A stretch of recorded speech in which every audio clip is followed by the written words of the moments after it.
City of love, এই গল্পের শহরটা আমাদেরও হতে পারত। ফোনের ক্রিং ক্রিং শব্দে আহসানের ঘুম ভাঙল। তড়িঘড়ি করেই ফোনটা সে কানে তুলল। কয়েকবার হ্যালো বললেও অপর প্রান্ত থেকে কোনো জবাব এলো না। আহসান প্রচণ্ড বিরক্ত বোধ করলো। এই সাত সকালে এভাবে ফোন দেওয়ার মানে কি? ফোন দিয়ে আবার কথাও বলছে না, কি আজব বিষয়। অতঃপর ক্ষুব্ধ হয়ে কলটা সে নিজেই কেটে দিল। প্রায় ব্যবসার প্রয়োজনে অপরিচিত নাম্বার হতে মাল খরিদ্দারদের কল আসে, সে কারণে অপরিচিত নাম্বারের কল ধরতে হয় তাকে। তবে বিগত কিছুদিন যাবৎ এই কল দিয়ে লুকোচুরি খেলার ঘটনায় সে প্রচণ্ড অসন্তুষ্ট। এটা রীতিমতো এক ধরনের প্রতারণা। সময়ে অসময়ে কল দিয়ে সময় বিঘ্ন ঘটানোর মানে কি? অপ্রয়োজনে এইসব কর্মসাধন কি বাঞ্ছনীয়? আজ শুক্রবার, স্কুল কলেজ সবই বন্ধ। রুমি তরি সকাল থেকে কী নিয়ে যেন মহাব্যস্ত। দুজনকে নাস্তার টেবিলেও গুজর গুজর ফুসুর ফুসুর করতে দেখা গেছে। আহসান সেসব নিয়ে অবশ্য মাথা ঘামায় না। একসঙ্গে আছে, মিলেমিশে থাকাটাই সবচেয়ে বড় কথা। আহসান বিছানা তোষকের নিচ থেকে টাকার বান্ডিল বের করে হিসাব কষতে বসল। সচরাচর যেদিনকার হিসাব সেদিনই সে কষে ফেলে। তবে কাল বাড়ি ফিরতেই দেরি হয়ে গেছে বিধায় ক্লান্ত শরীরে এত ধকল পোষায়নি। সহসাই তরি ঘরে এলো। আহসানকে এত টাকা গুনতে দেখে সে বিস্মিত হয়ে বলল, আচ্ছা, আপনি কি অনেক বড় লোক? আহসান মাথা উঁচু করে এক পলক তাকিয়ে রইল তরির দিকে। চোখে মুখেই তার বেশ উৎকণ্ঠা। আহসান তরির প্রশ্নের উত্তর দিল না, নিজেই আরেক দফা প্রশ্ন ছুড়ে দিয়ে বলল, হঠাৎ এটা কেন মনে হলো? তরি আমতা আমতা করে বলল, আপনার কাছে অনেক টাকা আছে তাই মনে হলো। আহসান তাচ্ছিল্যের হাসি হাসল। টাকাগুলো ফেলে উঠে দাঁড়িয়ে আস্তে আস্তে তরির দিকে এগিয়ে এলো। ঠান্ডা গলায় বলল, যদি টাকার অঙ্কে মাপো তাহলে বলবো তুমি ভুল। আমি বড়লোক নই। তবে যদি সুখ, শান্তি ও স্বাচ্ছন্দ্যকে পরিমাপ করো তাহলে আমি অনেক বড় লোক। একটা সুন্দর পরিবার আছে আমার, শান্তিপূর্ণ একটা জীবন আছে, কাঁধে ঋণের বোঝা নেই, সুস্থ আছে, ভালো আছে। আমি কি বড়লোক নই তোরি? আর সবশেষে একটা সরল মনা বউ আছে যে কিছুই বোঝে না। তরি ঠোঁট টিপে হেসে ফেলল। পরক্ষণেই মনটা তার পুলকিত হয়ে উঠল। আহসান বউ বলে সম্বোধন করলো তাকে। বউই তো সে, আহসানের বউ। বিছানার ওপরে চকচকে 100 টাকার নোট দেখে তরি চোখ ফিরিয়ে বারবার সেটাকে দেখল। আগে বাবা কাজ থেকে ফিরলেই চকচকে নোটগুলো তরি আর গুনগুনকে দিতেন। তারা সেটা মাটির ব্যাংকে জমাতো। এভাবে জমাতে জমাতে অনেকগুলো টাকা হয়েছিল।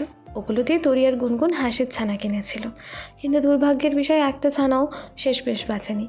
সেই দেখে তরি আর গুনগুন বাড়িতে যা হুলস্থুল কাণ্ড ঘটিয়েছিল, কেটে কুটে কী একাকার অবস্থা। তরির আজও মনে পড়লে দুঃখ পায়। কি ফুটফুটে সুন্দর ছিল ছানাগুলো। তরিকে ইনিয়ে বিনিয়ে কচকচে নোটের দিকে তাকিয়ে থাকতে দেখে আহসান তরির হাতে সেটাকে গুজে দিল। তরির মুখে নিমিষেই খুশির ঝলক দেখা গেল। আঁচলে টাকাটা গিট দিয়ে বেঁধে সে বলল, জানেন, বাবা যখন আগে কাজ শেষে বাড়ি ফিরতো, আমাদের দু বোনের কাজ ছিল বাবার কাছ থেকে কচকচে নোট জোগাড় করা। সেগুলোকে আমরা মাটির ব্যাংকে রাখতাম। ব্যাংক ভাঙার পর অনেকগুলো টাকা পেয়েছিলাম। আহসান কৌতূহলী হয়ে বলল। তা কি গতি হলো টাকাগুলোর? তরি প্রত্যুত্তরে বলল, অনেকগুলো হাঁসের ছানা কিনেছিলাম, কিন্তু একটাও টেকেনি। আমরা সেদিন যা কেঁদেছিলাম না, সেদিনটা উম, সবাই সেটা নিয়ে খুব হাসাহাসি করেছিল। আমি হাঁসের ছানাগুলোর মা ছিলাম, গুনগুন ছিল খালামণি। কাঁদবো না বলুন? আহসান ঠোঁট কামড়ে বলল, হুম, আচ্ছা। আমি কবে হাঁসের ছানা জন্ম দিলাম তোরে? তুমি মা হলে আমি তো বাবা। আমার সন্তানদের তুমি কোথায় লুকিয়ে রেখেছো তোরে? কোথায় আমার সে অর্ধমানব অর্ধ হাঁস সন্তানগুলো? সত্যি করে বলো তো তোরে। আহসানের কৌতুক শুনে তরি হেসে ফেলল। লাজুক স্বরে বলল, তখন আপনার সঙ্গে আমার ভাবই হয়নি, বিয়ের আগের কথা। আহসান জিহ্বা কামড় দিয়ে বলল, কি বলছো? বিয়ের আগে এতগুলো সন্তানের জননী ছিলে? আমার সঙ্গে কি তবে ধোকা হলো? ছি ছি, কি অনাচার কাণ্ড! আমি এভাবে ঠকালে তোরে? তরি লজ্জায় আঁচলে মুখ গুজে দৌড়ে পালালো। কথা নেই আর এই লোকটার সঙ্গে তার, খালি লজ্জায় ফেলে তাকে। সেদিন রাতে এক অভূতপূর্ব ঘটনা ঘটল। আহসান রাতে সত্যি সত্যি একটা মাটির ব্যাংক নিয়ে হাজির হলো। এরপর থেকে রোজ তরি আহসান বাড়ি ফেললে কচকচে নোটের জন্য তাকে ঘিরে ধরে। এবারের টাকাগুলো দিয়ে একটা সিক্রেট কাজ করবে সে। খুব খুব খুব সিক্রেট জিনিস, কাউকে বলাই যাবে না। রোজকার মতো ব্যস্ততার সময় ফোনটা পূর্বের ন্যায় বেজে উঠল। আহসান দ্রুত রিসিভ করে তা কানে তুলল। উচ্চস্বরে হ্যালো বলেও উপাস থেকে জবাব এলো না। বিক্ষিপ্ত কণ্ঠে অতঃপর সে বলল, রোজ রোজ কি আপনি ফাজলামো করছেন আমার সঙ্গে? যদি কথা বলার মতো ভাষা না থাকে তাহলে দয়া করে কাউকে ফোন দিয়ে অযথা বিরক্ত করবেন না। সবে আপনার মতো অকাজ নিয়ে বসে থাকে না। এতদিন পর অপর প্রান্তের ব্যক্তিটির নীরবতা ভাঙল। অতি সুধাময়ী নেশালো নারী কণ্ঠটি বলল, আপনি যা চাচ্ছেন তা অসম্ভব। রোজ বেলা করে একবার আপনার কণ্ঠস্বর শুনতে না পেলে শূন্য মনে হয় সবটা। কি জাদু করেছেন আমায় বলুন তো? এতটা সুদর্শন কেউ কি করে হতে পারে? আহসান খড়খড়ে গলায় বলল, দেখুন, আপনার কোথাও ভুল হচ্ছে। আপনি রং নাম্বার কল করেছেন। আপনি যাকে ভাবছেন আমি সে নই। উপাস থেকে জবাব এলো, আপনাকে চিনতে ভুল আমি করতেই পারি না। যাকে নিয়ে সারাটা দিন ভাবি তাকে চিনব না? এতটা বেখেয়ালি আমি নই। আহসান বিস্মিত হয়ে বলল। আমি কি আপনাকে চিনি?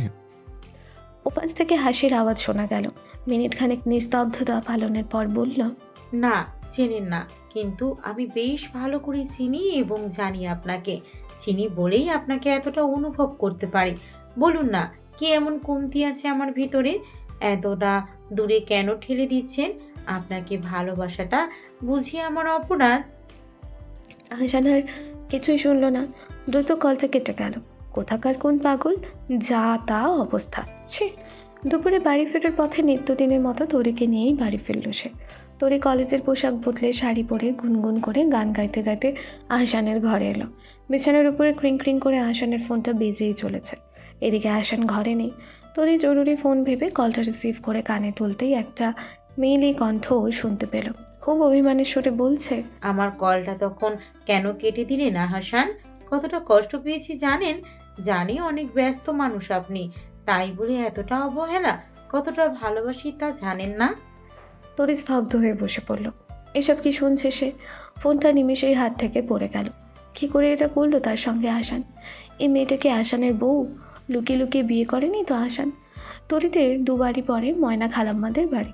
অনেক সুখের সংসার থাকা সত্ত্বেও ময়না খালাম্মার স্বামী শহরের আর একটা মেয়েকে বিয়ে করেছে। এখন ময়না খালাম্মা তার বাবার বাড়ি থাকে। তার স্বামী কখনো খোঁজও নেয় না। আহসানও কি শহরের কোনো সুন্দরী মেয়েকে বিয়ে করেছে? ক্রোধে উন্মাদনায় তরির চোখে জল এলো। আহসান হাত মুখ ধুয়ে সবেমাত্র ঘরে ঢুকতে তরিকে দেখে মিষ্টি হেসে বলল। দুপুরে খাওয়া হয়েছে তুলতুল? তরি কোনো জবাব দিল না। কাটকাট কণ্ঠে বলল, মেয়েটাকে আহসান পিছু ফিরে বলল। কোন মেয়ে?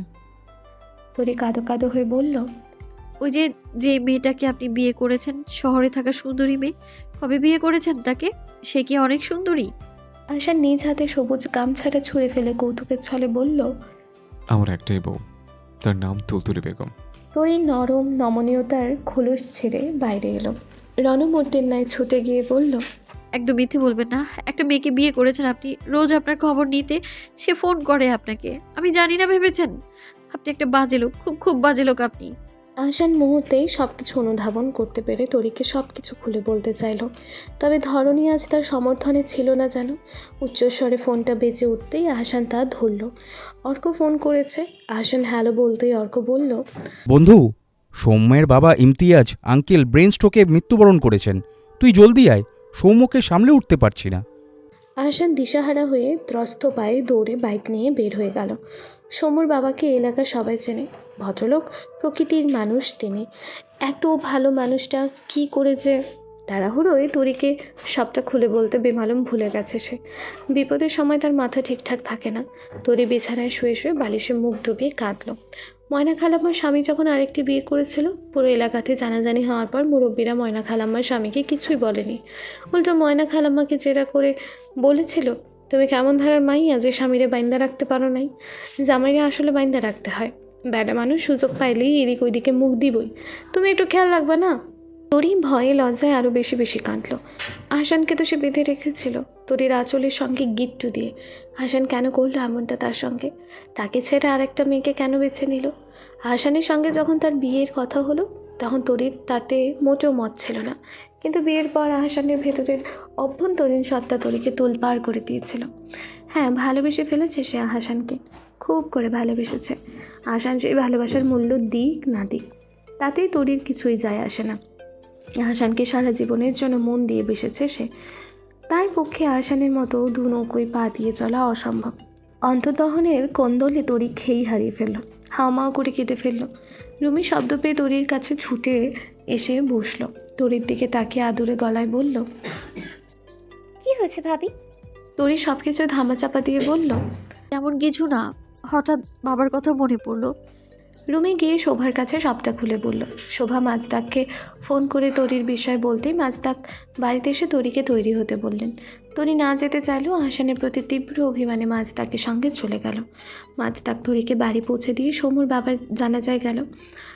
এদিকে তরির আকস্মাৎ আগমনে মনোয়ারা আর গুনগুন উভয় স্তম্ভিত। গুনগুন ইতিমধ্যে খুশিতে লাফালাফি শুরু করে দিয়েছে। অনেকদিন পর তার আপা এসেছে। মনোয়ারা যদিও তরির এমন সহসায় আগমনকে কিছুটা সন্দেহের দৃষ্টিতে দেখলেন। তরিকে কৌতূহলের বশে জিজ্ঞেস করতেই তরি বলল। বিয়ের পর বেড়াতে এলেও দোষ?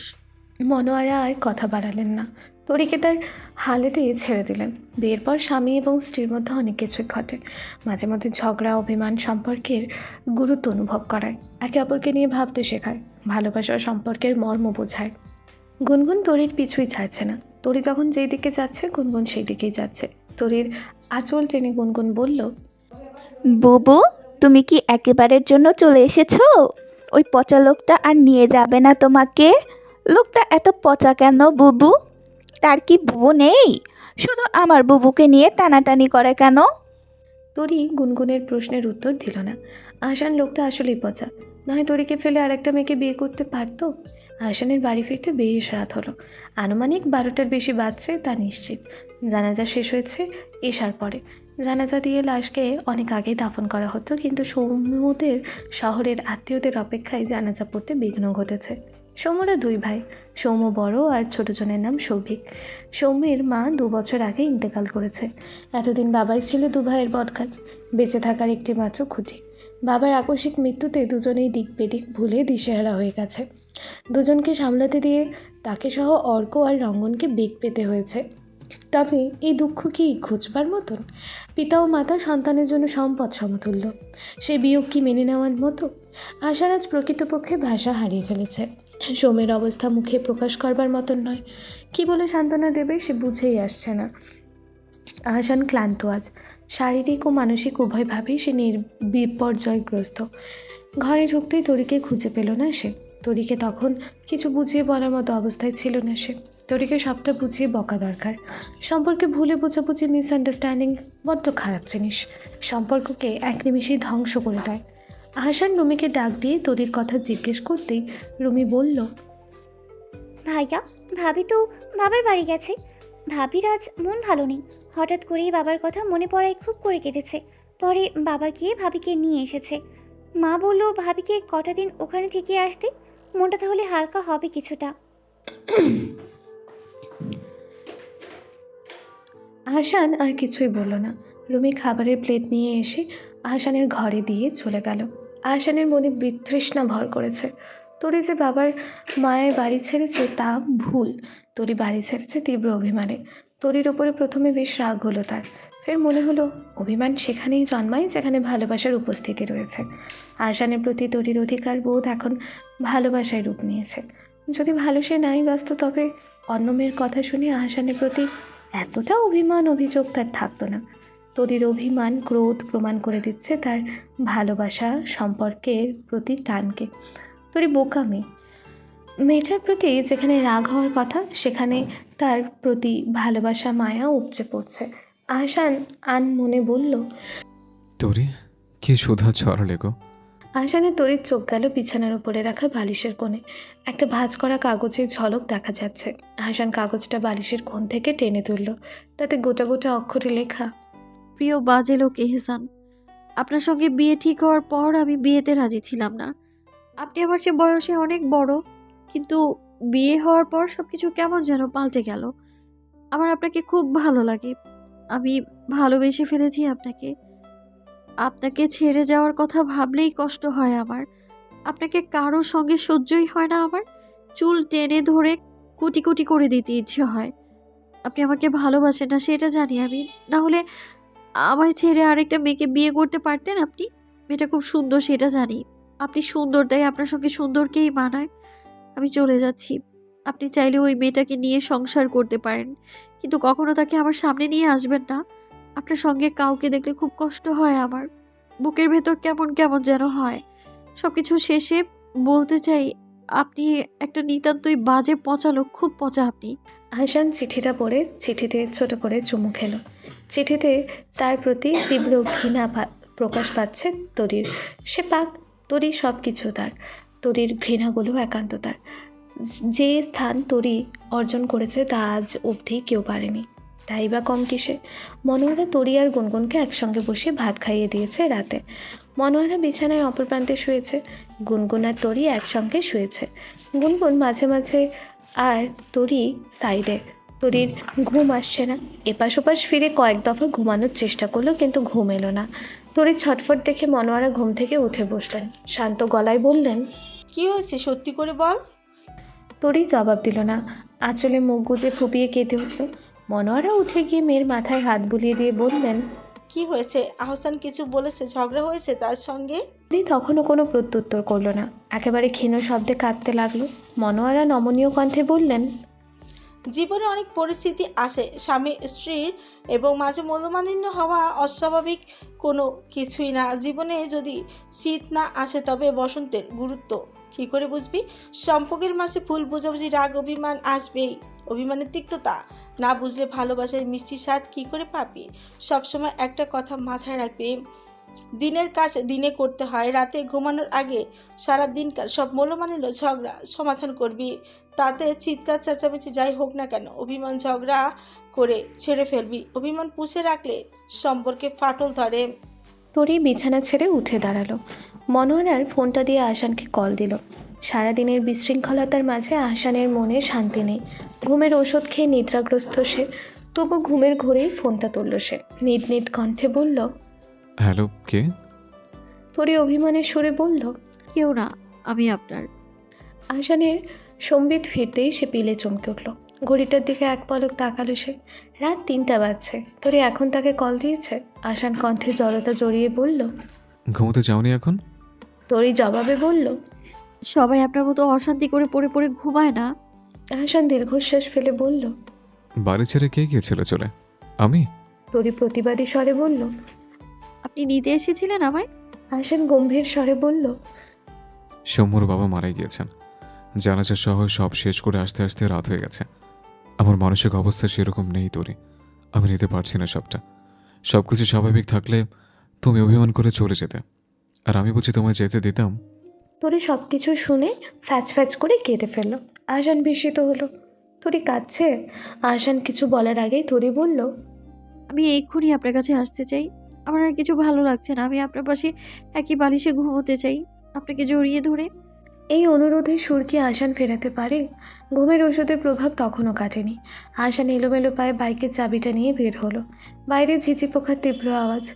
নিঝুম গভীর রাত, গ্রাম্য এলাকা বিধায় কাকপক্ষীও জেগে নেই। আহসান সব কিছু ফেলে তরির পানে ছুটল। ঘুমটুম সব কিছু ফেলে তরি আবারও ব্যাগ গোছালো। আহসান তাকে নিতে আসছে। সে এখনই চলে যাবে।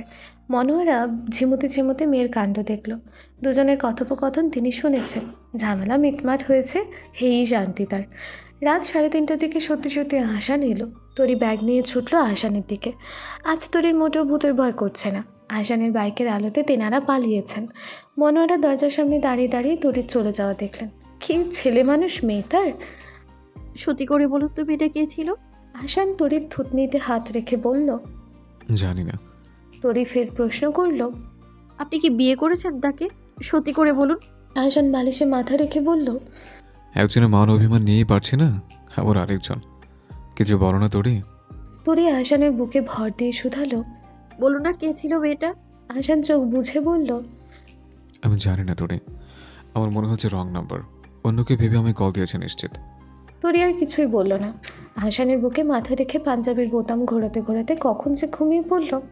সকালে তরিকে বাড়িতে দেখে এক প্রকার হাসাহাসির রোল পড়ে গেল। শোভার মধুবেবী তখন থেকে তরিকে দেখে হাসেন। লজ্জায় তরি আহসানের ঘরে গিয়ে গা ঢাকা দিল। আহসান তখন আলমারি খুলে কি যেন খুঁজছে। তরি গিয়ে তাকে বলল, কি খুঁজছেন? আমায় বলুন, আমি দিচ্ছি। আহসান দুষ্টু চাহনি নিক্ষেপ করে বলল, চাই তো অনেক কিছু। তরি সেসবের মানে বুঝল না। আহসানকে সরল মনে প্রশ্ন করল, কি চান? কি লাগবে আপনার? আমি খুঁজে দেব। আহসান কৌশলে উত্তর দিল, না থাক, বাচ্চা মেয়ে তুমি, এত ভার সামলাতে পারবে না। তরি তেতে উঠে বলল, কে বলেছে আমি বাচ্চা মেয়ে? আমার অনেক শক্তি আছে। মা রোজ আমায় আর গুনগুনকে এক গ্লাস দুধ আর ডিম সেদ্ধ করে দিত। আমি দাঁত দিয়ে সুপারি ভাঙতে পারি। অনেক শক্তি আমার। আহসান তরির দিকে এগিয়ে এসে বলল। তোমার অনেক শক্তি? তরি জবাবে বলল, হ্যাঁ, আমি অনেক ভার সহ্য করতে পারি। একবার 10 কেজি চালের বস্তা তুলেছিলাম আমি।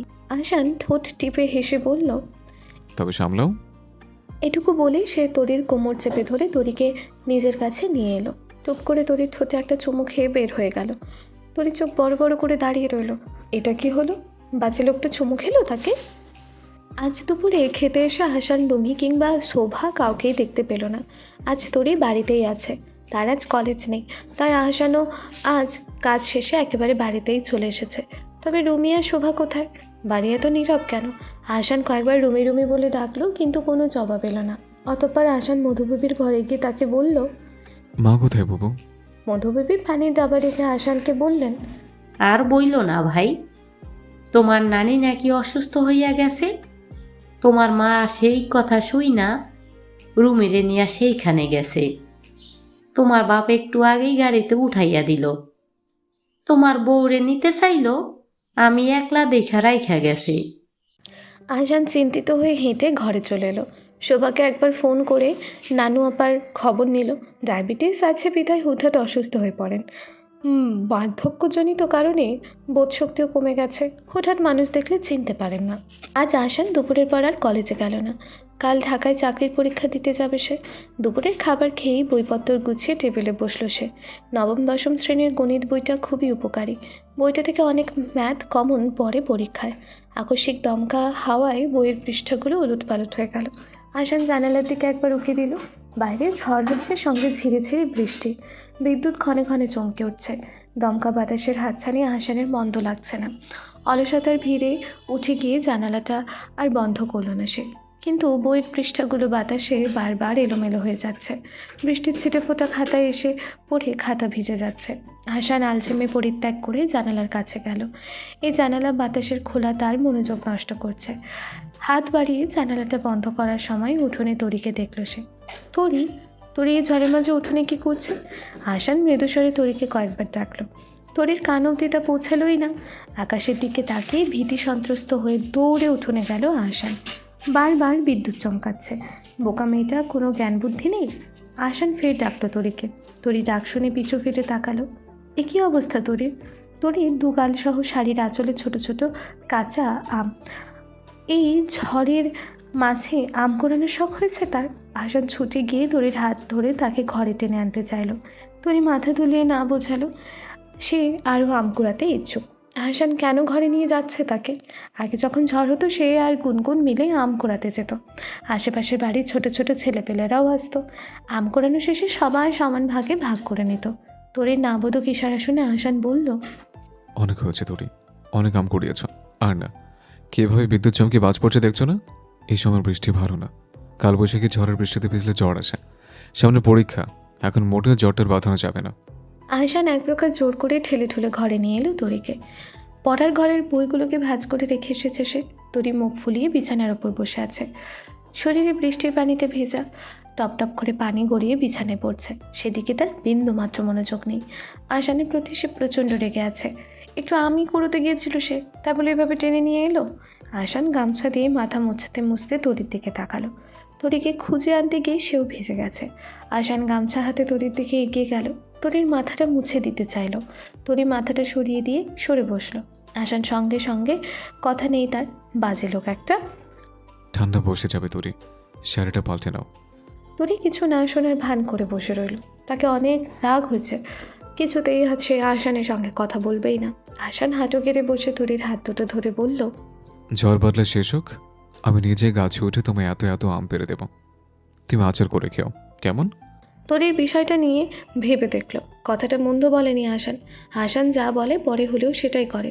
আহসান সত্যিই তাকে আম পেড়ে দেবে, সেটা বেশ করেই জানে তরি। তরি উঠে দাঁড়িয়ে আলমারি থেকে শাড়ি বের করলো। আহসান গামছা হাতে দাঁড়িয়ে রইল। তার পাঞ্জাবিটাও ভিজে গেছে। তরি চলে গেছে ভেবে আহসান পাঞ্জাবিটা খুলে ফেলল। তরি পিছু ফিরে শাড়ি নিয়ে বেরোবার পথে আহসান রূপ জলুসের তাড়নায় থমকে পড়ল।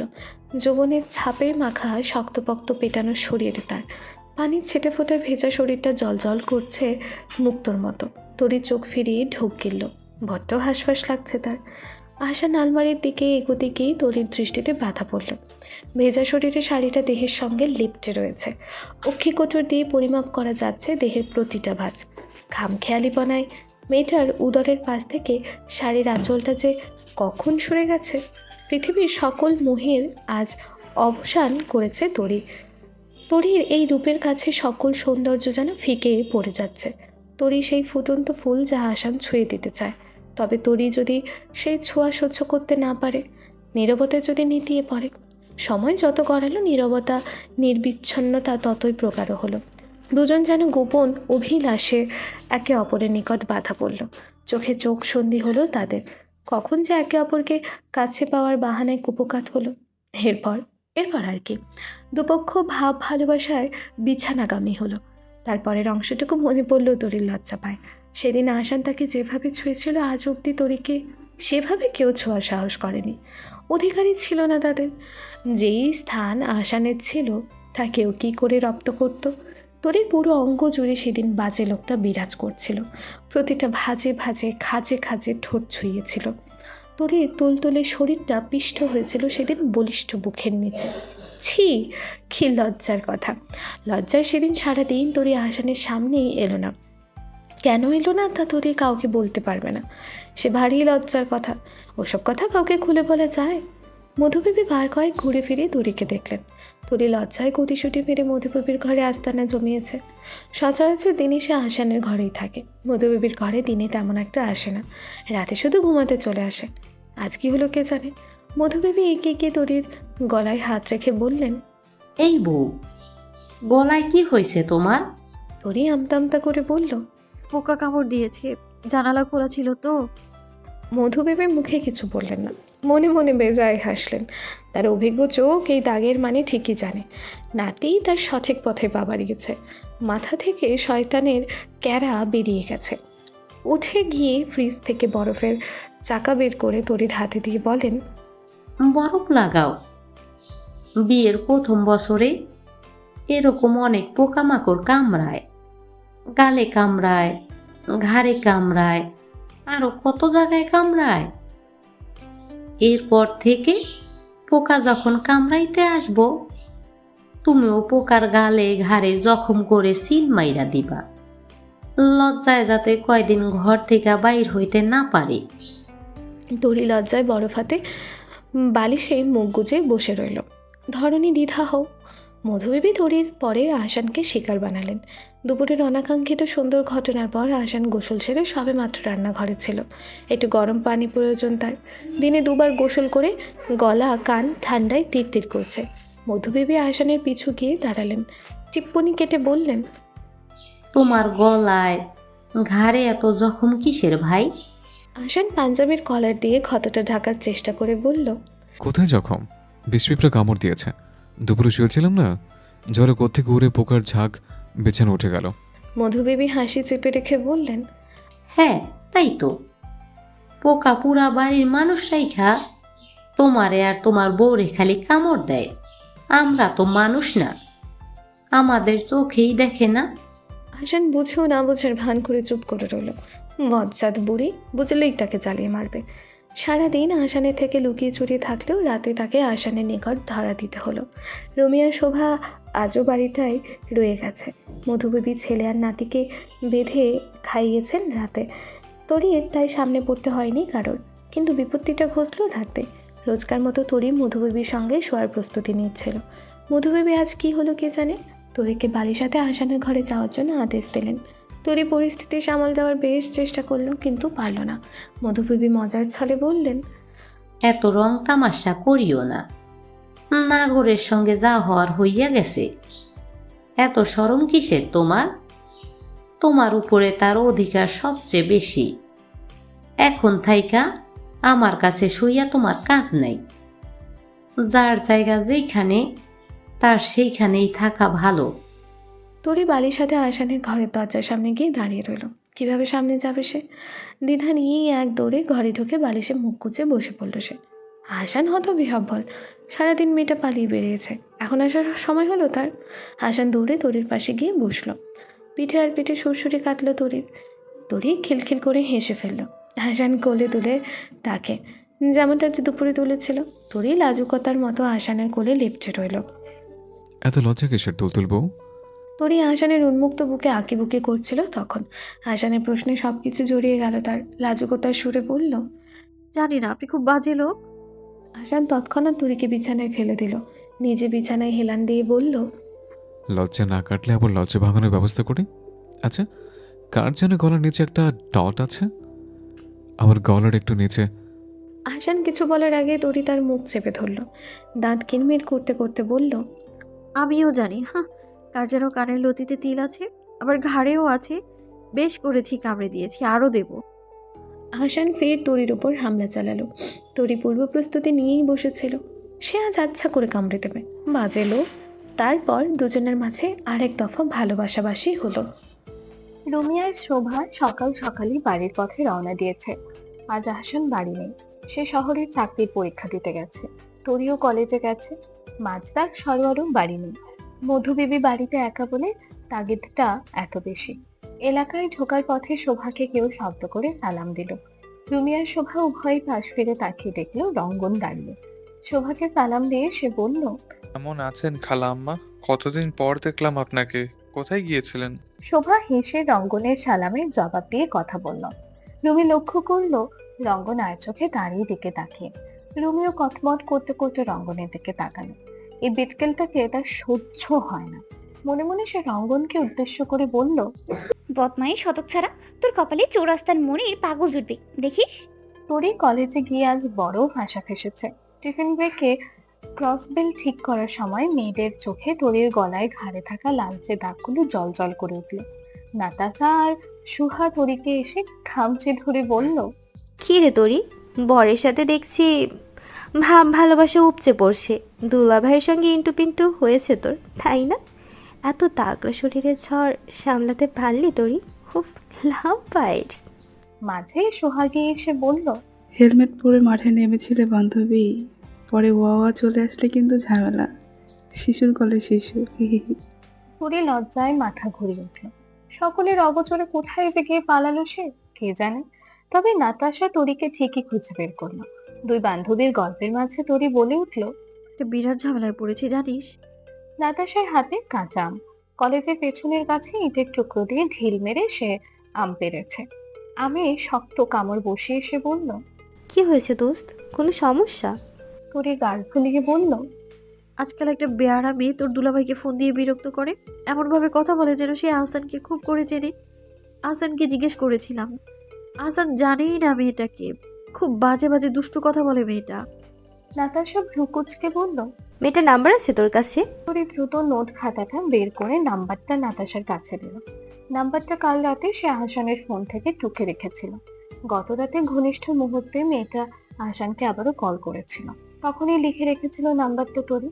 নাতাশা গোপনে ব্যাগ থেকে বাটন ফোনটা বের করলো। বাসা দূরে বিধায় নিরাপত্তার জন্য ফোনটা কাছে রাখে সে। তবে নাম্বারটা ডায়াল করার সময় বড়সড় একখানে বিপত্তি ঘটলো। নাম্বারটা নাতাশার ফোনে আগে থেকেই সেভ করাই আছে। নাম্বারটা স্বয়ং ঝুমুরের। ঝুমুরের সঙ্গে একই ব্যাচে আলতাফ স্যারের কাছে পড়ে নাতাশা, সে কারণে ঝুমুরের নাম্বারটা ফোনে সেভ করা ছিল। কিন্তু ঝুমুর এমনটা কেন করবে? এতে তার লাভটা কি? নাতাশা বিস্ফোরিত কণ্ঠে তরিকে বলল, তরি? তরি পাশ থেকে জবাব দিল, কি হয়েছে? পেলি মেয়েটাকে? কিছু বলেছে ওই মেয়েটা? নাতাশা ভীত সন্ত্রস্ত হয়ে বলল, নাম্বারটা কার জানিস তরি? তরি প্রশ্ন করল, কার? নাতাশা ভয় ভয় বলল, আমাদের ক্লাসে একটা মেয়ে আছে না ঝুমুর, ঝুমুরেরই নাম্বার ওটা। তরির তৎক্ষণাৎ স্মরণে এলো মাস কয়েক আগে কলেজ আগে আগে ছুটি হয়েছিল। আহসানের আসতে দেরি হয়েছিল বিধায় তরি তাকে ঝুমুরের ফোন থেকে কল করেছিল। তবে কি ঝুমুর? তরি আর এক মিনিটও সেখানে দাঁড়ালো না।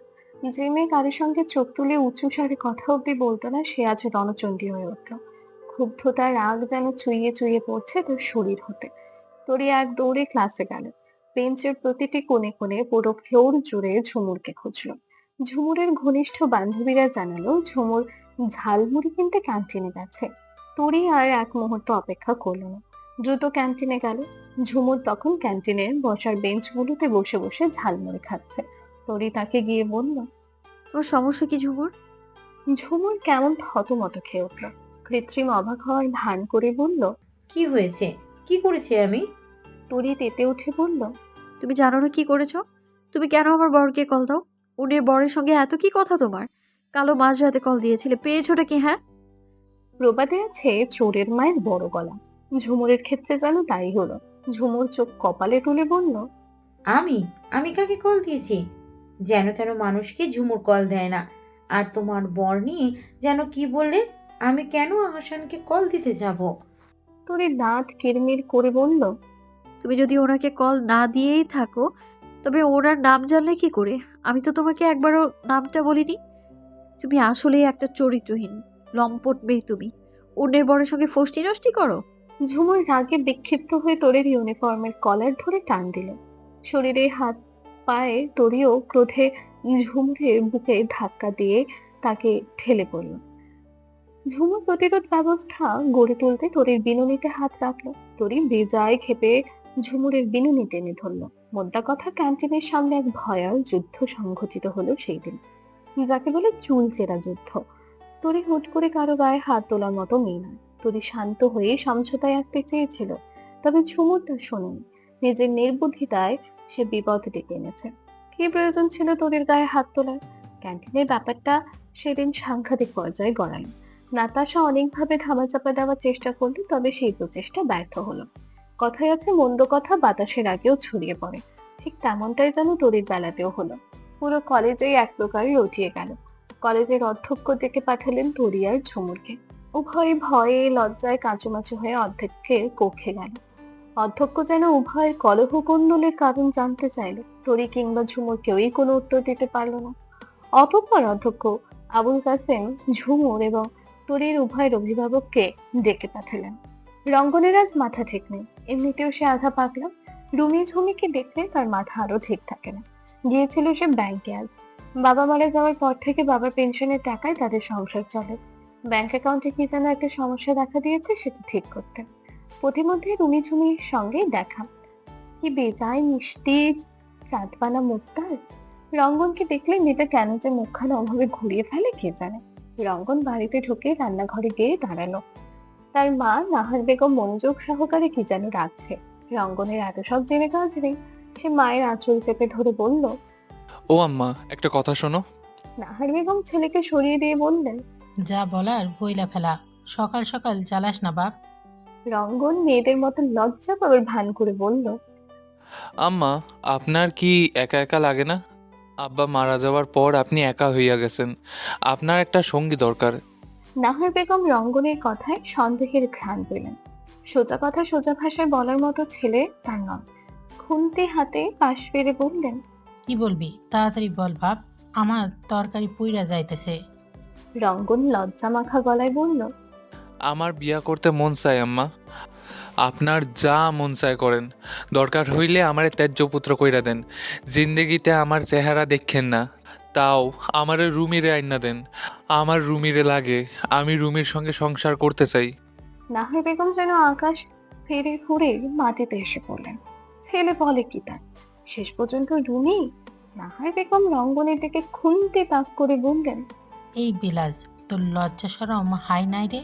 নিজের বিয়ার কথা কেমনে ছড়ায়া বইলা দিলি? রঙ্গন হাই তুলে বলল। তো কি বিয়া শাদি আমারে দিবা না আম্মা? কই এই বয়সে 5-6টা নাতি নাতনি নিয়া ছেলের বউয়ের ঘর করবা? তুমি এখনো রসুই ঘরে খুন্তি ঘোরাও। কপালও আমার এক্কেরে সিলমারা। নাহার বেগম আর কিছুই বললেন না। খুন্তি হাতে রঙ্গনের পিছু ছুটলেন। রঙ্গন সব ছেড়ে ছুড়ে নারকোল গাছ বেয়ে উপরে উঠে গেল। নিচ থেকে নাহার বেগম চিৎকার করেই যাচ্ছেন। রঙ্গনের সেই সব শোনার সময় নেই। সে নারকেল গাছের উপরে বসেই মাকে ভেঙচি কাটছে। বিয়ে সে রুমি কে করবে? মা ঘরে জায়গা না দিলে নারকেল গাছে রুমিকে নিয়ে সংসার পাতবে। লোকমুখে ছড়িয়ে যাবে তাদের নাম। সকলে তাদের চিনবে নারকেল গাছ দম্পতি নামে। তরি আজ ভয়াবহ আতঙ্কে জর্জরিত। আহসানকে কি করে সে আজকের ক্যান্টিনের কথাটা বলবে? কাল কলেজে অভিভাবক ছাড়া ঢুকতেই দেবে না তরিকে। আহসান যদি সব শুনে বকা দেয়, আবার যদি মারে, ভয়ে আতঙ্কে তরির মুখ শুকিয়ে গেল।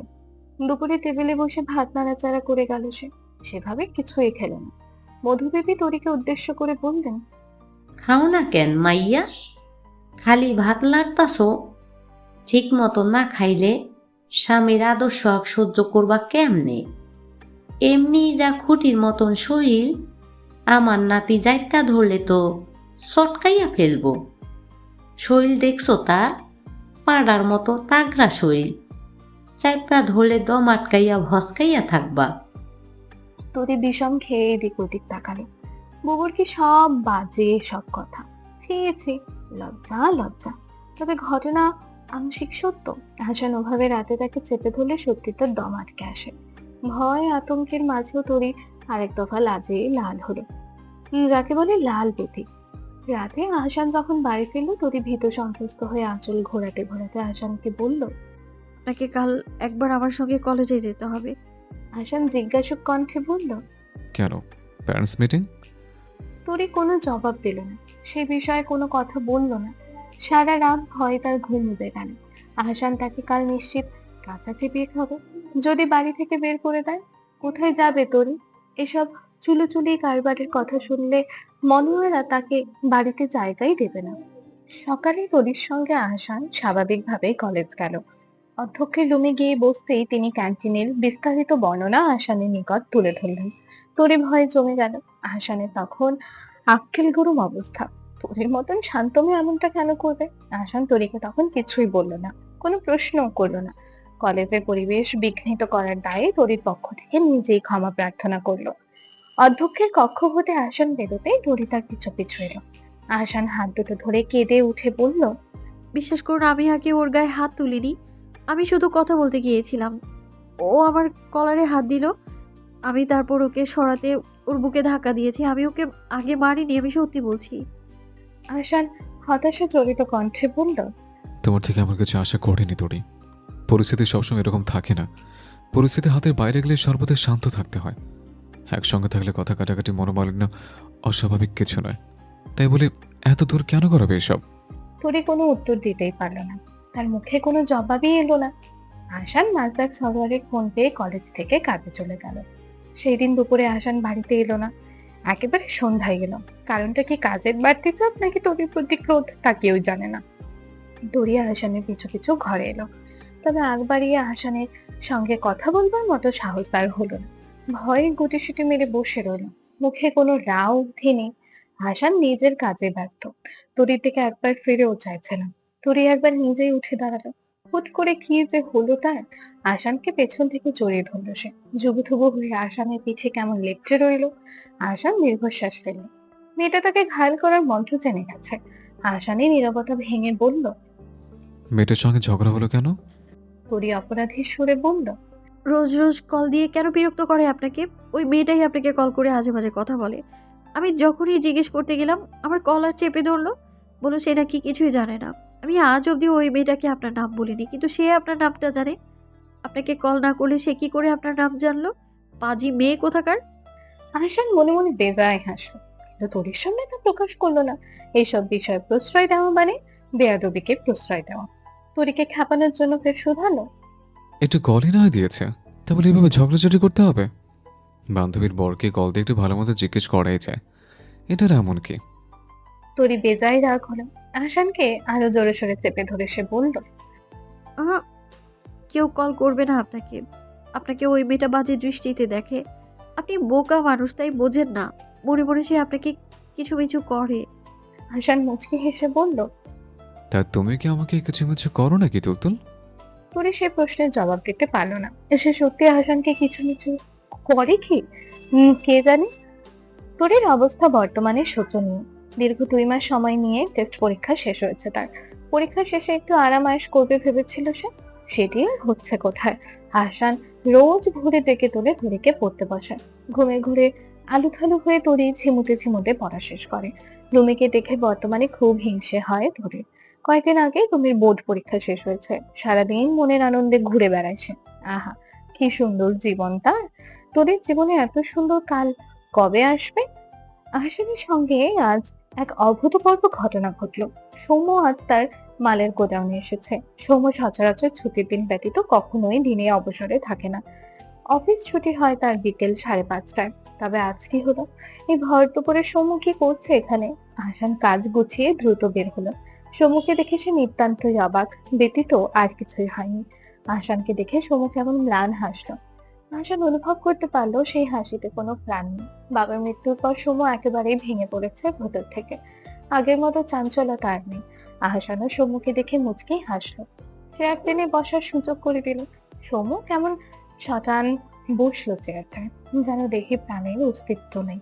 আহসান খুব নরম সুরে বলল, কি হয়েছে বন্ধু, আজ অফিস যাসনি? সৌম্য কেমন ভঙ্গুর কণ্ঠে বলল, না, আসলে মনটা ভালো নেই, আজকে ছুটি নিয়েছি। আহসান সান্ত্বনা দেওয়ার ভঙ্গিতে বলল, বন্ধু, ভালো খারাপ নিয়ে জীবন। জানি তোর কষ্টটা হয়তো আমি কোনোদিন বুঝতে পারবো না, কিন্তু এভাবে আর কয়দিন? নিজে একটু সামলা বন্ধু। তোর ভাইটার তুই ছাড়া কেউ নেই, এভাবে ভেঙে পড়লে ওর কি হবে? সৌম্য কোনো উত্তর দিল না, কেমন ছলে ছলে চোখে তাকিয়ে রইল।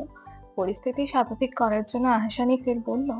সৌম্য ছলে ছলে চোখেই হেসে ফেলল, কেমন নিবিড় ভাবে বলল, আর বিয়ে, জীবনে একবার এক ফাঁদে পড়লাম, এরপর আর অন্য কোনো মেয়ের দিকে ঘুরে তাকাবারও সুযোগ পেলাম না।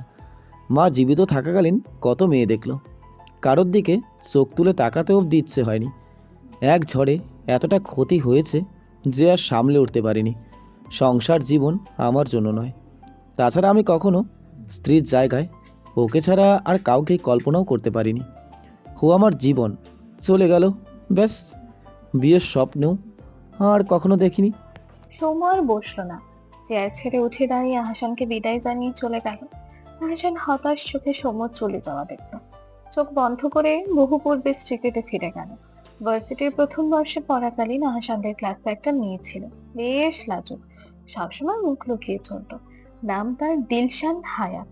শুরুতে আহসান সেভাবে তাকে চিনত না, তবে ঘটনার সূত্রপাত ঘটে সৌম্যের দ্বারা। কাঠকোট্টা সৌম্য কখন কিভাবে যে দিলশানকে নিজের অন্তর অস্তিত্ব সবটুকু দিয়ে ফেলেছিল কে জানে।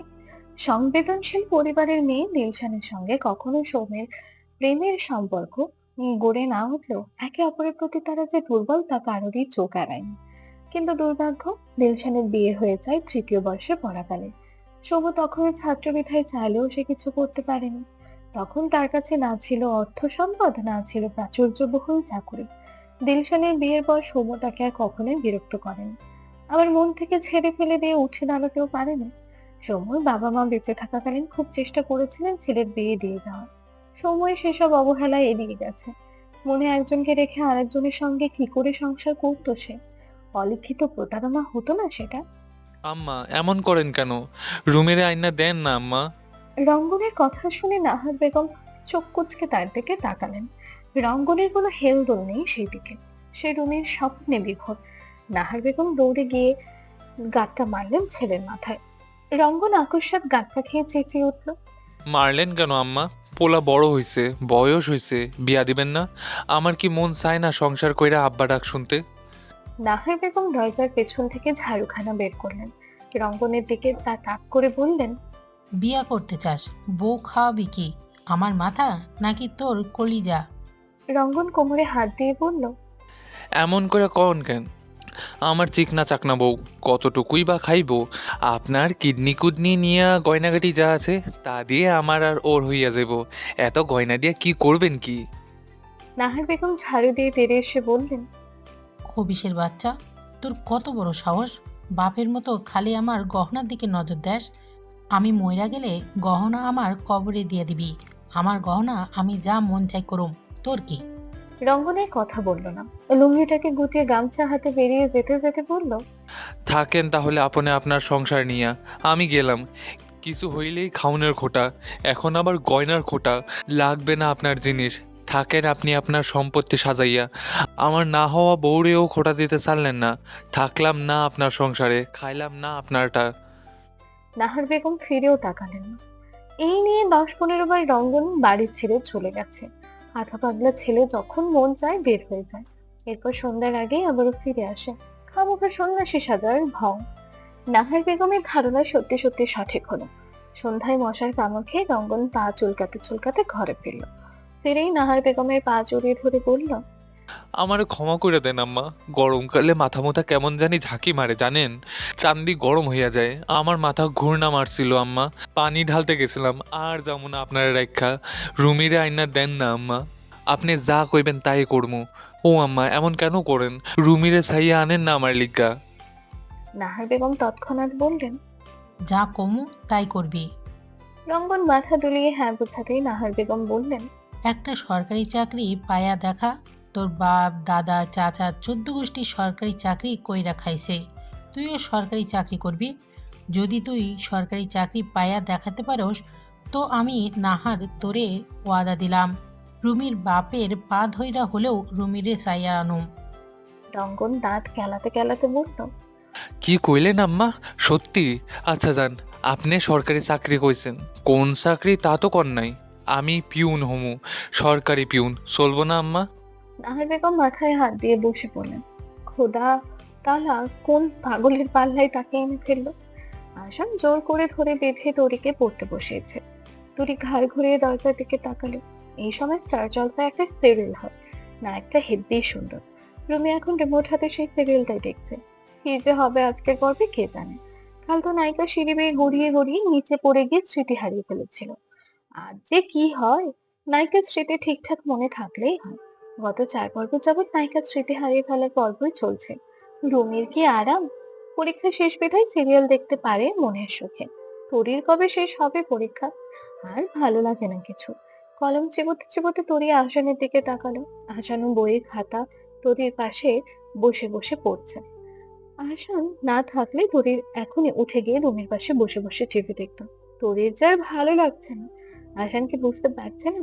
তরি এবার সাহস করে বলেই ফেললো, আজ না পড়াগুলো থাক, কাল সকাল সকাল উঠে পড়াগুলো করে ফেলবো। হ্যাঁ, এখন যাই। তরি উঠে গিয়ে পালানোর আগে আহসান তাকে আটকে ফেললো। আদেশ দিয়ে বলল, কোথাও যাওয়া হচ্ছে? রোজকার পড়া রোজ শেষ করে ফেলতে হবে তোরে। এসব ফাঁকিবাজি কাজকর্ম করতে গিয়ে শিখেছ? এক্ষুনি বই খুলে টেবিলে এসো। তরি মিনমিন করে বলল, যাই না, একটু একটু টিভি দেখেই চলে আসবো, এই একটু। আহসান তরির কথা শুনলই না, উল্টো পড়ার ঘরের দরজায় ভেতর থেকে লাগিয়ে দিল। তরিকে নিয়ে ঠিকই পড়তে বসলো। তরি চোখ মুছতে মুছতে পড়াগুলো শেষ করলো। আজই শেষ, আর কথা নেই আহসানের সঙ্গে। সারাদিন শুধু বকে আর পড়তে বসায়। জীবনে কি স্বাদ আহ্লাদ নেই তরির? শুধু পড়া পড়া আর পড়া। এত পড়তে কার ভালো লাগে? পড়া শেষ করে তরি মাথা নিচু করে ঘর ছেড়ে বেরিয়ে এলো। ততক্ষণে সিরিয়ালটা শেষ হয়ে গিয়েছে। তরি রুমিকে গিয়ে কৌতূহলের সহিত বলল, কি হলো আচ্ছা টিভিতে? নায়িকার স্মৃতি ফিরেছে? রুমি রিমোট হাতে বলল, আরে না, এত তাড়াতাড়ি নায়িকার স্মৃতি ফিরবে না ভাবি। আজ একটা নতুন নায়ক এসেছে ভাবি, এত সুন্দর দেখতে। আগের যে নায়ক ছিল না তার চেয়েও সুন্দর। ইয়া ধবধবে ফর্সা আর চঙ্গা মুখ, সানগ্লাস আর কোট পরে এন্ট্রি নিয়েছিল। নায়িকা আর নতুন নায়ক দাঁড়িয়েছিল। এমন সময় দুজনের গায়ে একসঙ্গেই ফুলের পাপড়ি ঝরে পড়ছে উপর থেকে। ওখানেই নতুন নায়ক আর নায়িকার প্রথমবার দেখা হয়েছে। তরি গালে হাত দিয়ে মন খারাপ করে বসে পড়ল। কি চমৎকার ব্যাপার স্যাপার। আহসানের জন্য সিরিয়ালের পর্বটা দেখা হলো না। সকালে একবার রিপিট টেলিকাস্টটা, তখনও আহসানের জন্য তার শান্তি নেই। আহসান তখনও পড়ার টেবিল থেকে তাকে উঠতে দেয় না। আহসান না থাকলে শোভা নজরদারি করে তার উপর। এই বাড়ির সবাই উঠে পড়ে তার পেছনে আদা জল খেয়ে পড়েছে। সিরিয়াল দেখা নিয়ে এত কিসের অসুবিধা? খেয়ে দিয়ে তরি বিছানায় গিয়ে চুপটি করে শুয়ে পড়ল। আহসানের একেবারে ঠিক অপর প্রান্তে। আজ ফিরেও তাকাবে না সে আহসানের দিকে। যা খুশি হোক, বাজে লোক তাকে টিভি দেখতে দেয় না, সবকিছুতে শুধু গন্ডগোল করে। পচা। আহসান পায়চারি করতে করতে ঘরে এলো। তরি আজ এত তাড়াতাড়ি ঘুমিয়ে পড়েছে। সূর্য আজ কোন দিকে উদয় হলো? আহসান ঘুরিয়ে ফিরিয়ে তরিকে কয়েকবার দেখলো। দুষ্টু মেয়ে ঘুমিয়ে পড়ার ভান করে মুখ লুকিয়ে রেখেছে। আহসান বিছানায় উঠে বসলো। তরিকে পেছন থেকে কয়েকবার ডাকলো। তরি ফিরেও তাকালো না, সাড়াও দিল না। আহসান এবার মিটিমিটি করে হেসে তরির পিঠে সুরসুরি কাটতে তরি লাফ দিয়ে উঠে বসলো। কি হলো এটা? ভ্রু কুঁচকে আহসানের দিকে তাকাতেই আহসান আদুরে গলায় বলল, উপোস ফিরে শুয়েছিলে কেন? তরি নিজের ঠোঁট কামড়ে অভিমানীর মতো মুখ লুকিয়ে রাখলো।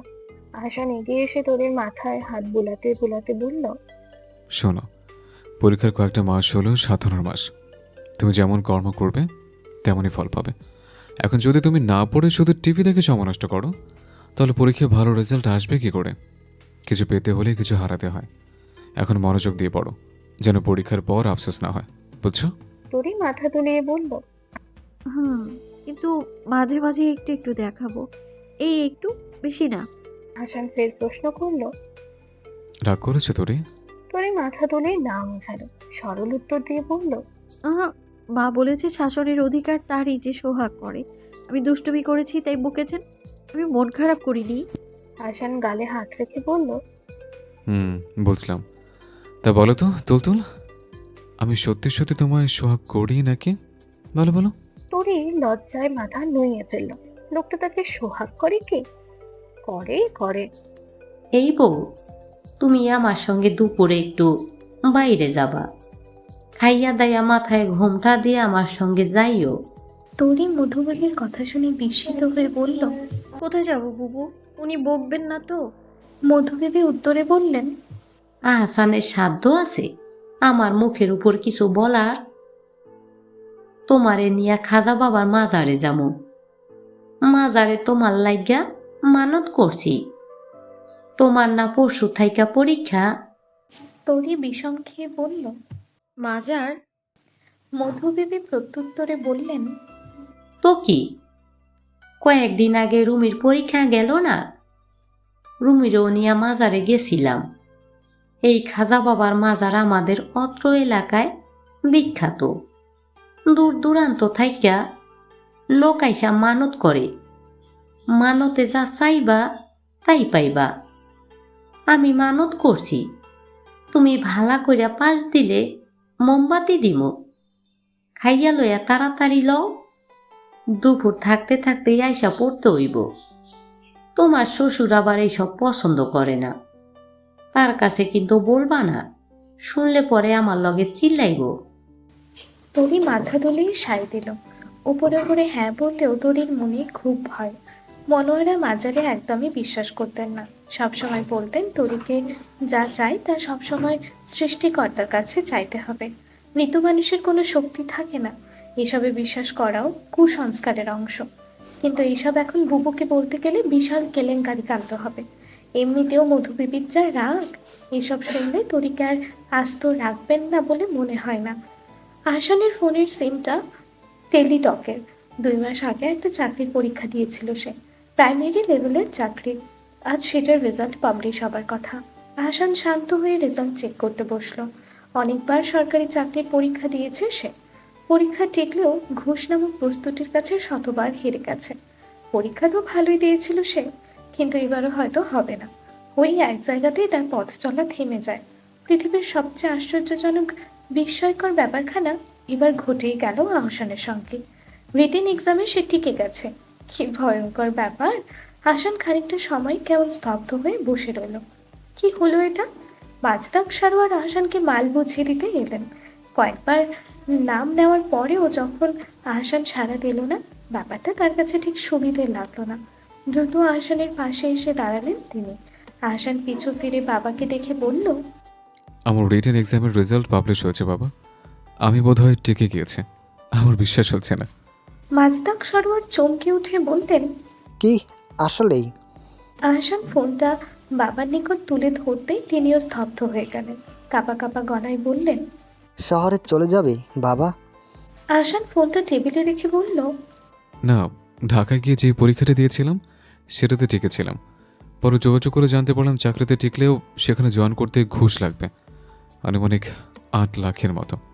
মন খারাপ হয়ে গিয়েছিল। পরে মনে হলো ঢাকায় আর চেষ্টা করব না, এখানে একটা পরীক্ষা দিয়ে দেখি। দিলাম প্রাইমারিতে এক্সাম। পরীক্ষা দিয়ে মনে হয়েছিল টিকে যাব, কিন্তু কাউকে বলিনি সেভাবে।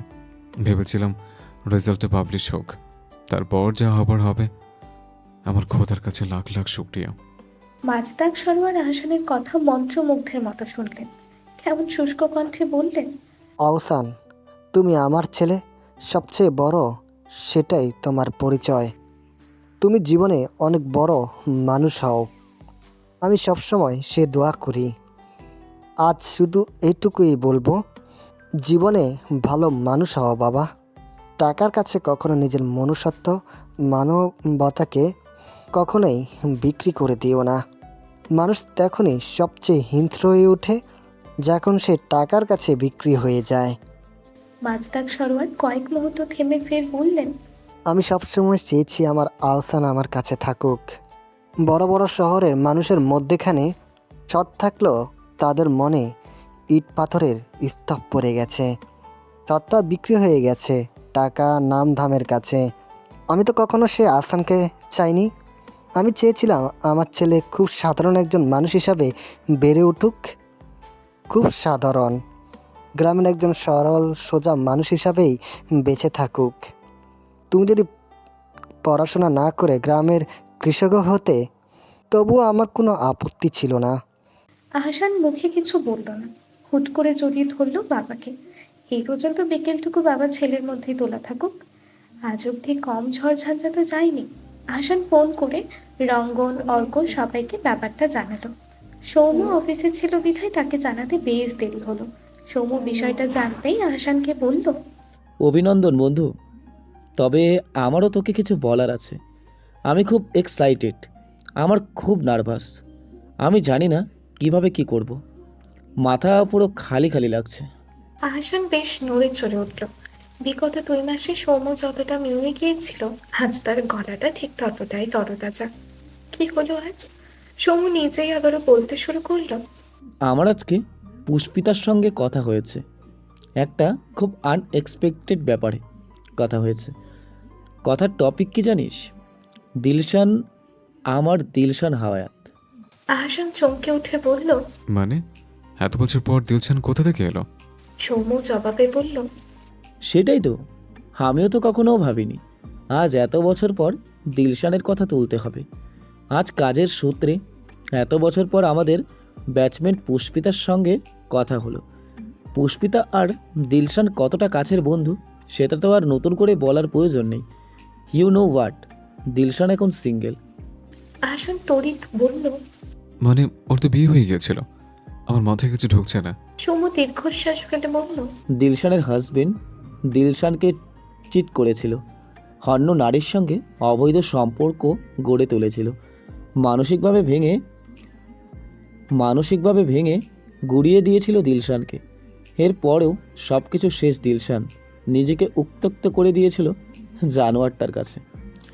নতুন করে বাঁচতে চেয়েছিল সন্তানকে নিয়ে, কিন্তু হয়নি সেটা। অতিরিক্ত মানসিক চাপের কারণে দিলশানের একটা মিউজিক ক্লাস হয়। বিষয়টা দিলশানের ফ্যামিলির কানে যাওয়ার পর তারাই আসলে দিলশানকে ওই সম্পর্কটা থেকে সরিয়ে আনে। আহসান জীবন আমাকে আরেকটা সুযোগ দিয়েছে। আমি চাই দিলশান আমার জীবনে আসুক। ওর অতীত নিয়ে আমার কোনো মাথা ব্যথা নেই। আমি ওর বর্তমান আর ভবিষ্যৎ হতে চাই। আমি এখনও চাই দিলশান আমার হোক, ওর সঙ্গে আমার ছোট্ট একটা সংসার হোক। আহসান মনোযোগ দিয়ে সবটা শুনে বলল, ভালো সিদ্ধান্ত, তোর সিদ্ধান্তকে সমর্থন জানাই বন্ধু। যদি দিলশান রাজি থাকে তবে ওর সঙ্গে একটা সুন্দর জীবন শুরু কর। বিষয়টা খুব সিরিয়াস। তুই দিলশানের পরিবারের সঙ্গে কথা বল, দিলশানকে আগে রাজি কর। কোথাও গিয়ে যদি আমার প্রয়োজন পড়ে তবে সেটা নিয়ে ভাবিস না, আমি আসান সব সময় তোর পাশে আছি। সৌম্য ফোনটা রেখে চুপচাপ বসে রইল। তার সামনে ভীষণ কঠিন পথ পাড়ি দিতে হবে, পছন্দের মানুষকে নিজের করে পাওয়ার পথ। আহসান বাড়ি ফিরতেই তরি তাকে একগুচ্ছ প্রশ্নের বান ছুড়ে দিল। টেবিলে বই খাতা ছড়িয়ে ছিটিয়ে রেখে আহসানের কাছে দৌড়ে এসে বলল, আপনি নাকি চাকরি পেয়েছেন? মা বলছিল রুমিকে আর বুবুকে। আচ্ছা, আপনি কি এখন চলে যাবেন? বড় বড় শহরের মানুষদের মতো স্যুট বুট পরবেন? জানেন আপনাকে স্যুট পরলে সাহেবদের মতো লাগবে, কিন্তু আপনি কি সত্যিই চলে যাবেন? কোথায় যাবেন? আহসান খামখেয়ালি হয়ে উত্তর দিল, যাবো তো, শহরে চলে যাব। তুমি তো আমাকে সহ্যও করতে পারো না। সারাদিন পড়ার জন্য কেমন বকাঝকা করি, ধরে বেঁধে শুধু তোমায় পড়তে বসে, টিভি দেখতে দেই না, খেয়াল খুশির মতো চলতে দিই না। আমি চলে গেলেই তো ভালো, তুমি সারাদিন টিভি দেখতে পারবে, কেউ আর পড়ার জন্য চাপ দেবে না। তরি নিমিষেই মুখটা ভার করে ফেলল। ছটফট করতে করতে আহসানের কাছে ছুটে গিয়ে বলল, আমি আপনার সব কথা শুনবো, আপনি যা বলবেন তাই করব, যেভাবে বলবেন সেভাবেই চলবো, কিন্তু তাও আপনি যাবেন না। আমি সারাদিন পড়বো, একটু টিভি দেখবো না। আপনি চলে যাবেন না প্লিজ। আহসান ভাবুকতার সহিত উত্তর দিল, আচ্ছা, মাথায় রইল বিষয়টা, পরে ভেবে দেখব। যাবো কি যাব না তুমি বললে থেকে যেতে পারে, তুমি না চাইলে কি আর করার? তুমি তো আমাকে পছন্দই করো না। থাক, চলে যাবো আমি, কি আর হবে এখানে থেকে? তুমি তো যাবেই না। তরি প্রতিবাদ করে বলল। আমি চাই। আহসান তরির সঙ্গে আরো কিছুটা ঘনিষ্ঠ হয়ে বলল। কি চাও? তরি অস্ফুট স্বরে বলল। আপনাকে চাই, আপনার সঙ্গে থাকতে চাই, আপনার ভালো লাগে আমার আপনাকে। আহসান না চাইতেও মুখ লুকিয়ে হেসে ফেলল। কি সরল সোজা স্বীকারোক্তি! বলে দেবে কি সত্যিটা? না থাক, সেটা বরং তোলা থাকুক। তরির নিকট থেকে সরে আসার সময় তরির গলায় খেজানো চকচক বস্তু দেখতে পেল আহসান। প্রশ্ন ছুড়ে দিয়ে বলল। তোমার গলায় ওটা কি তুলতুল? তরি গলায় হাত রেখে বলল। তাবিজ। আহসান ভ্রু কুচকে বলল। কে দিয়েছে তোমার এসব? কেন বলেছ? তরি আঁচল ঘোরাতে ঘোরাতে বলল। আজ দুপুরে বুবুর সঙ্গে মাজারে গিয়েছিলাম, আমার পরীক্ষা, তাই বুবু মানত করেছে। এই তাবিজ খাজা বাবার তাবিজ। এটা পরীক্ষার দিনগুলোতে পড়ে থাকলে পরীক্ষার রেজাল্ট ভালো হয়, পরীক্ষায় ভালো ফলাফল করার জন্য তাবিজ এটা। আহসান বিরক্তি নিয়ে তাবিজটার দিকে তাকিয়ে রইল। কিসব পুরোনো দিনের মনোভাব, হয় নাকি কখনো এসব? আহসান তরিকে বলল। খোলো ওটা, এসব বিচ্ছিরি জিনিস পড়ে কাজ নেই। কিসব পুরনো কুসংস্কারের জন্য কথাবার্তা? এসব তাবিজ কবজের কোনো শক্তি নেই, খুলে ফেলে দাও ওটা। তরি মিনমিন করে বলল। বুবু যদি বকে?